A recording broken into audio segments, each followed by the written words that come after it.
नहीं। फिर सीता जी की तरफ देखा, तुमसे भी कहा था ना कि मेरे साथ मत चलो, तुमने मेरी बात मानी? बोले नहीं। तो चितई जानकी लखन तना, जब तुमने मेरी बात नहीं मानी, तुमने मेरी बात नहीं मानी, तो ये मेरी बात कैसे मानेगा? लक्ष्मण जी कहते हैं यही तो बात है कि भगवान की बात कोई नहीं मान रहा। सुमंत्र से कहा कि अयोध्या चले जाओ तो वो जाते नहीं, केवट से कहा कि मेरे पास आकर मुझे पार लगाओ तो वो आता नहीं। यानी कि जिसको भेजते हैं वो जाता नहीं है और जिसको बुलाते हैं वो आता नहीं है। तो फिर ये कैसा भक्त है? भगवान कहते हैं लखन, क्योंकि ये दर्शन वाला भक्त है, प्रदर्शन वाला भक्त नहीं है, ये स्वाभाविक भक्त है। और ऐसा में क्या हुआ? राम जी हार गए और केवट जीत गया। बोलिए गंगा मैया की। राम भगवान प्रसन्न हो गए और केवट राम रजायसु पावा। केवट, ए भैया बड़ी देर हो रही है, अब जरा पार लगा दो, हमें हमें हमें दूर जाना है। तो केवट ने कहा वही तो मैं चाहता हूँ, वही मैं चाहता हूँ कि मैं आपको पार लगाऊं, लेकिन आपको पार जाना है तो चरण धुलवाने पड़ेंगे। चरण धोऊंगा, रेखाओं में से कंकर पत्थर निकालूंगा। क्यों? उसमें खतरा है। पीछे तक बैठे लोग सावधान, क्या खतरा है? बोले आपके चरणों की रज से पत्थर नारी बन जाती है। रामचरितमानस, अब अयोध्या कांड से वापस आएंगे बालकांड, दोहा नंबर 210, गौतम नारी साब बस। मैंने सुना है उपल देह धरी धीर, चरण कमल रज चाहती, कृपा करो रघुवीर। और राम जी ने पूछा ये कौन है गुरुदेव? तो विश्वामित्र जी ने कहा ये गौतम नारी अहिल्या है। बोलिए अहिल्या मैया के। केवट सुना रहा है कथा राम जी को कि आप नहीं जानते क्या कि अहिल्या नाम की नारी पत्थर बनकर बैठी थी। तो राम जी ने चरण उठाए, हवा चली, धूल गिरी, और हमने भी सुना है कि वो पत्थर नारी हो गई। पर सद पद पावनी शोक न सावनी, प्रकट भई तप पुंज सही, देखत रघुनायक जन सुखदायक, सन्मुख हुई कर जोर रही, अति प्रेम अधीरा। वर्षों के बाद नारी बनी है आज, पुलक शरीरा, मुख नहीं आवत वचन कही, और आखिर में क्या किया? अतिशय बड़ भागी, चरणन लागी, जुगल नयन जलधार भई। प्रणाम कर लिया अहिल्या ने, मेरे राम आए हैं, नमन कर लिया। तो वो तो शिला से नारी बन गई तो ठीक, लेकिन अगर नाव नारी बन गई तो मेरी पत्नी मुझे घर से बाहर निकाल देगी और मैं बेरोजगार अलग हो जाऊंगा। तो ऐसा ना करो प्रभु, जरा मुझ पर कृपा कीजिए। होता यह है कि प्रबल प्रेम के पाले पड़कर प्रभु को नियम बदलते देखा, अपना मान टले टल जाए, भगत का मान ना टलते देखा। जाओ केवट, कर लो अपनी इच्छा पूरी, और कृपा सिंधु, आहा क्या बात है, कृपा सिंधु। अगर आप इसको सामान्य रूप से सुन रहे हैं तो कोई बात नहीं, लेकिन अगर थोड़ा ऊपर उठकर सुनेंगे, गंगा नदी को पार करने के लिए कृपा सिंधु, सागर जिनकी कृपा सिंधु है वो कह रहे हैं, कृपा सिंधु कह रहे हैं कि मुझे गंगा पार कराओ। कृपा सिंधु बोले मुस्काई, सोई कर जेहि तव नाव ना जाई, प्रबल प्रेम के पाले पड़कर प्रभु को नियम बदलते देखा, अपना मान टले टल जाए, भगत का मान ना। जिनके केवल, आहा अगली पंक्ति पर ध्यान दीजिएगा, जिनके केवल भ्रकुटी मात्र से सागर सप्त उबलते देखा। भागवत सुनी आप लोगों ने कई बार, पाताल गुटकुरी में हमने सुनी है, भैंसा ताल में सुनी है, भालू कोना में सुनी है, कई जगह पर हमने कथाएं की है यहाँ आसपास। तो जिनके केवल भ्रकुटी मात्र से सागर सप्त उबलते देखा, पीछे तक के बैठे लोग सावधान, उनको गोकुल में माखन पर 100 बार मचलते देखा, अपना मान टले टल जाए, भगत का मान ना टलते देखा। भगवान हार गए, भगवान हार गए तो केवट ने पैर पकड़ लिए, प्रभु मैं चरण धो करके और आपको पार लगा दूंगा। तो केवट राम रजायसु पावा। आहा, अब यहाँ देखो, पानी कठौता भर ले आवा, एक पैर अंदर और दूसरा पैर बाहर। भगवान एक पैर पर, मतलब एक पैर पर खड़े हो गए, ठीक है, एक पैर बाहर और एक पैर, अब कैसे खड़े? एक पैर पर खड़े हैं। देवताओं ने फूलों की वर्षा कर दी। बोलिए केवट महाराज के। देवता लोग क्यों फूल बरसा रहे हैं? क्या पहली बार कोई राम जी के पैर धो रहा है? नहीं। तो इस चरण धोने में और दूसरों के चरण धोने में क्या फर्क है? तो क्या बोलते हैं देवता कि आज तक हमने देखा था कि भक्त भगवान के सामने एक पैर पर खड़े होते हैं। सुनिएगा ध्यान से, आज तक हमने देखा था कि भक्त करते हैं ना ताड़ासन, आसन, प्राणायाम, तप, उपवास, व्रत, किसके लिए? भगवान के लिए। पर आज तो कहानी बदल गई। आज तक भक्त भगवान के आगे एक पैर पर खड़ा होता था, पर केवट ने तो पूरा किस्सा बदल दिया। आज भगवान भक्त के सामने एक पैर पर खड़े हैं, उसको केवट कहते हैं। एक पैर अंदर और दूसरा पैर, क्या बात है, ये कोई मामूली बात नहीं है।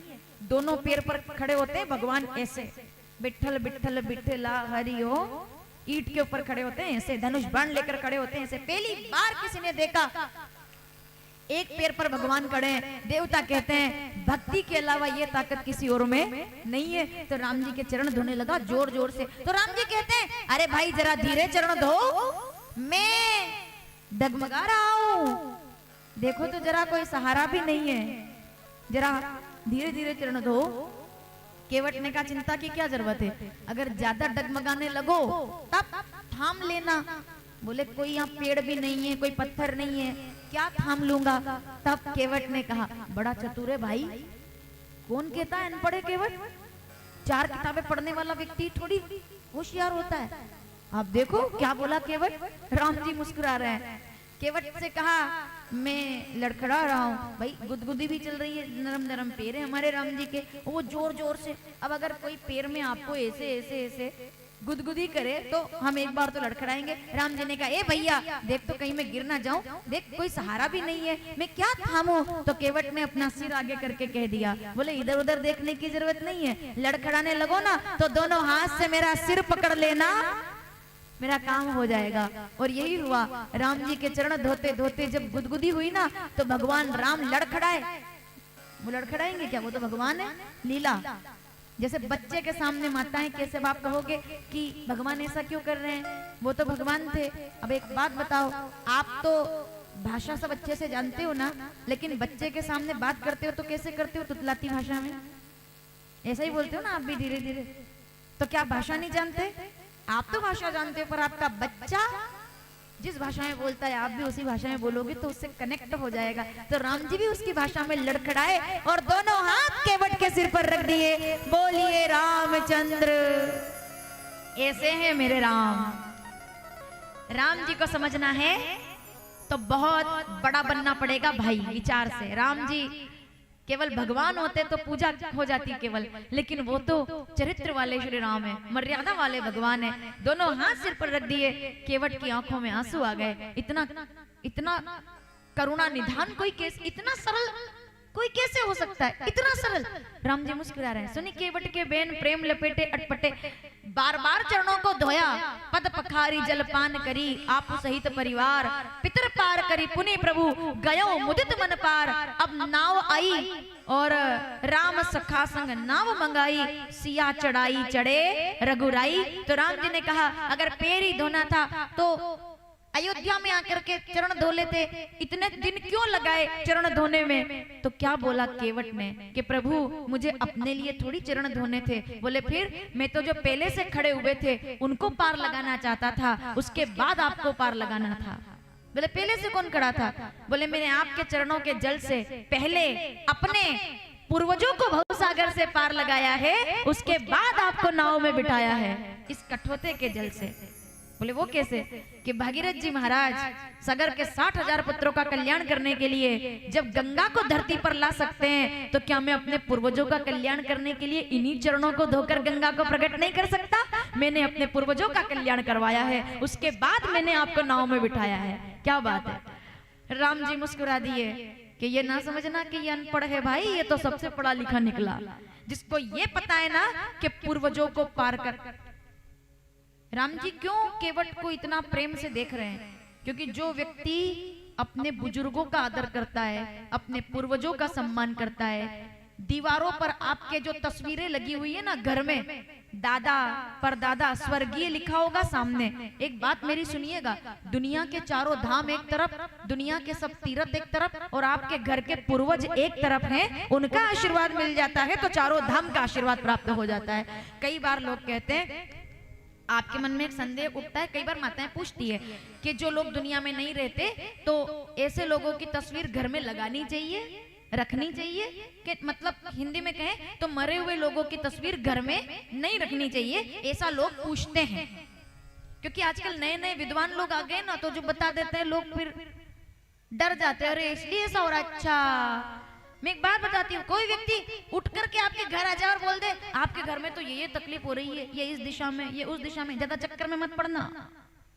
अगर राम जी का अनुग्रह है ना तो हर दिशा अच्छी है। ये जितने बुजुर्ग लोग बैठे हैं, मुझे ईमानदारी से बताओ, पहले जब घर बनाते थे तो कोई इतना वास्तु सब देखते थे क्या?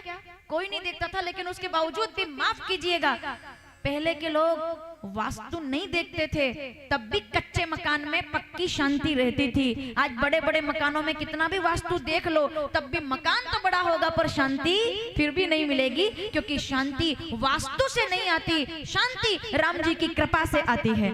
मन चंगा, कोई एकदम से उठ के बोल देना अरे भैया आपका रसोई घर इधर नहीं इधर होना था, उसको चाय पिलाकर विदा कर देना।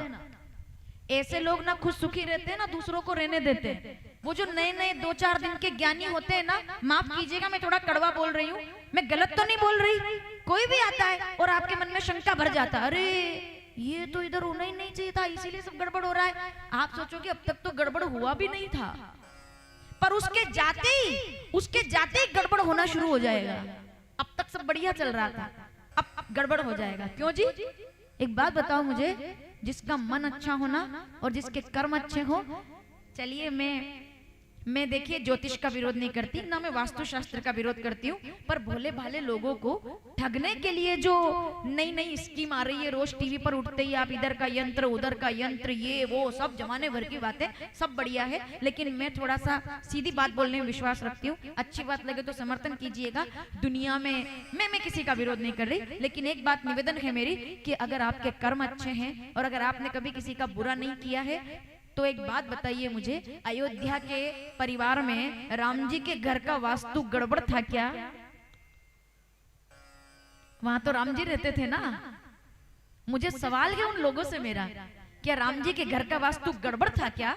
और अगर राम जी के वहां होने से वास्तु गड़बड़ हो जाता है तो फिर तो वो तो भगवान थे, तो राम जी के होते हुए अगर अयोध्या में जो होना है वो होकर रहेगा ये तय है, तो फिर हम क्यों उलझन में पड़े हुए हैं? भगवान राम भी, दुनिया का सबसे बड़ा वास्तु क्या है बताओ?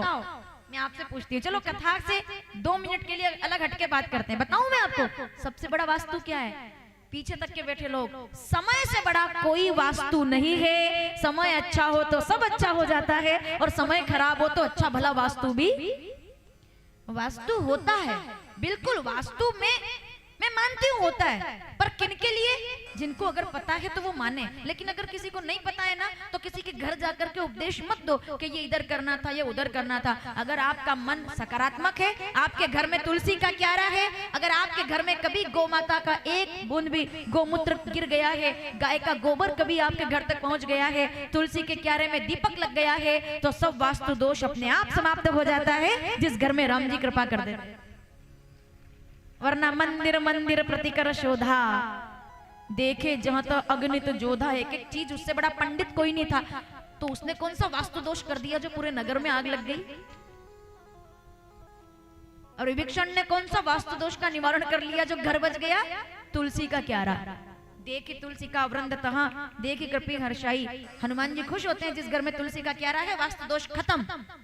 केवल एक बात, वास्तु दोष मिटाना है तो अपने माता पिता का आशीर्वाद लेना शुरू कर दो, सब वास्तु का दोष समाप्त हो जाएगा।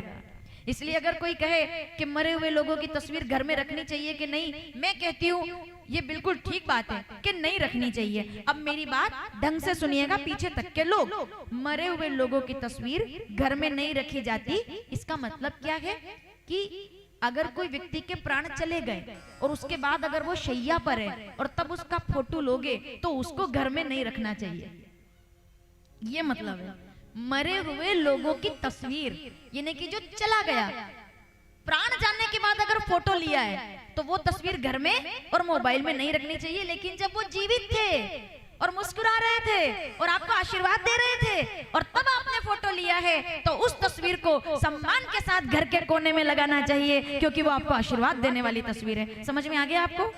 मरे हुए लोगों की तस्वीर का मतलब ये है कि बाद में अगर तस्वीर लोगे डीवार पे लगाओगे तो रात में उठ उठ के भागोगे क्योंकि वो डरावना, इसमें मतलब प्रैक्टिकल है। मरे हुए लोगों की तस्वीर लगाओगे तो डरावना ही लगेगा ना इंसान, सीधी तो बात है। पर जब वो जीवित थे, उनका हाथ आपके सिर पे था, वो आपके पिताजी थे, वो माताजी थी, वो दादा थे, वो दादी थी, वो मुस्कुरा रही थी और तब वो कुर्सी पर बैठे हैं और उनकी तस्वीर ली गई है। तो मैं कहती हूँ भगवान के मंदिर से भी जितनी पवित्रता आती है उतनी पवित्रता बुजुर्गों की तस्वीर को देखने के बाद आनी चाहिए कि ये हमारी जड़ है, इनसे हम है। ये तस्वीर नहीं होगी तो इतने बड़े बंगले में होगा क्या? इनकी वजह से तो हम है। ये किसने सिखाया? चलिए, ये किसने सिखाया? राम जी ने ना, तुलसीदास जी ने ना, केवट ने सिखाया है। पितर पार करी पुनि प्रभु। केवट जैसा अनपढ़ व्यक्ति कहता है कि पितृ संतुष्ट है तो पूरी दुनिया के देवता आपके हैं, और पितृ खुश नहीं है, पूर्वज खुश नहीं है तो फिर कोई कल्याण नहीं करेगा, इसलिए मैंने आपके चरणों को धोया है। क्या बात है?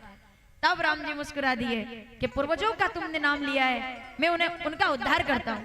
नाव में बैठे भगवान, नाव चली, सब लोग जय जयकार करने लगे कि भक्त तो बहुत देखे, पूजा की थाली लेकर के और कंकु अक्षत करने वाले भक्त तो बहुत है, पर ऐसे हाथ की घड़ी बना करके और आदेश करने वाला कि पैर धुलाओ तो।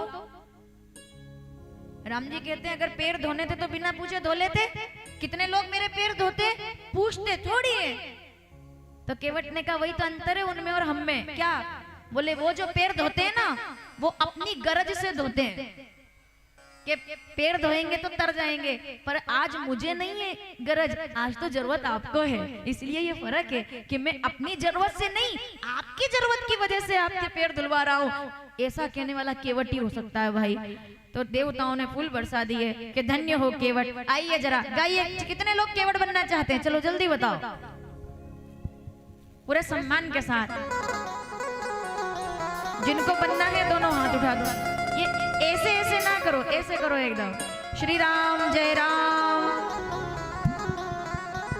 राम सखा संग नाव मंगाई, सिया चढ़ाई चढ़े रघुराई। प्रणाम कर लिया केवट ने और अभी गंगा को प्रणाम किया और नाव लेकर आए, राम जी को बिठाया। देवताओं ने फूल बरसाए। कभी कभी भगवान को भी भक्तों से काम पड़े, जाना था गंगा पार प्रभु केवट की नाव चढ़े। कहाँ तो बड़े बड़े रथ, एक इशारे की देर थी और भगवान रथ मंगवा लेते, पर नहीं, भगवान कहते हैं अगर रथ मंगवा लूंगा तो केवट की नाव कब देख पाऊंगा, मुझे तो नाव से जाना है। आहा, क्या बात। कभी कभी भगवान को भी हो,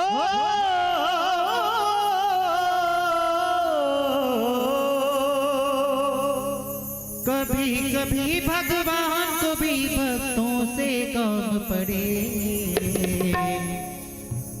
जाना था गंगा पार प्रभु की नाव चले, जाना था गंगा केवट की नाव चले।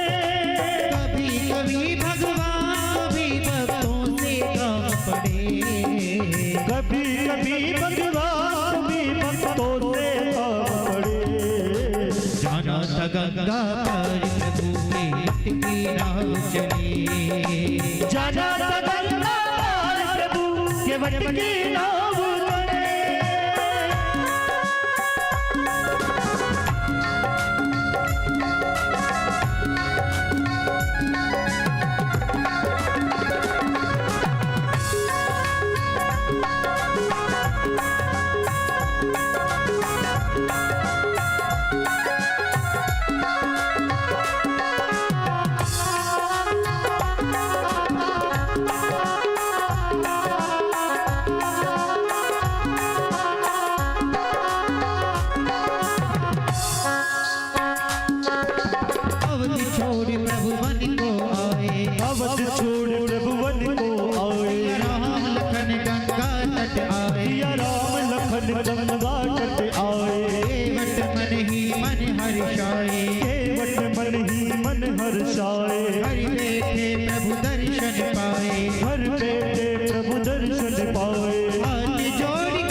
सकता है।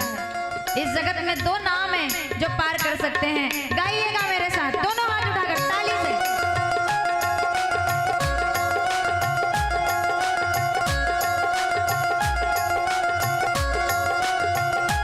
जग में सुंदर है दो नाम, दो नाम, जग में सुंदर है दो नाम, चाहे कृष्ण कहो या राम। जग में सुंदर है दो नाम, चाहे कृष्ण कहो या राम। बोलो राम राम राम, बोलो सोम सोम सोम, बोलो राम राम, बोलो सोम सोम सोम।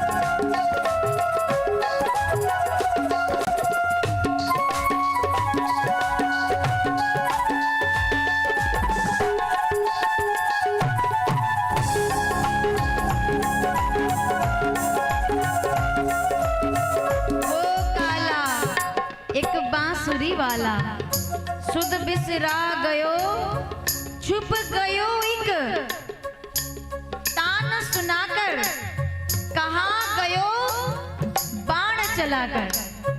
क्या बात, विनती करूं पर माने ना एक वो मोरी रे, सुध बिसरा गयो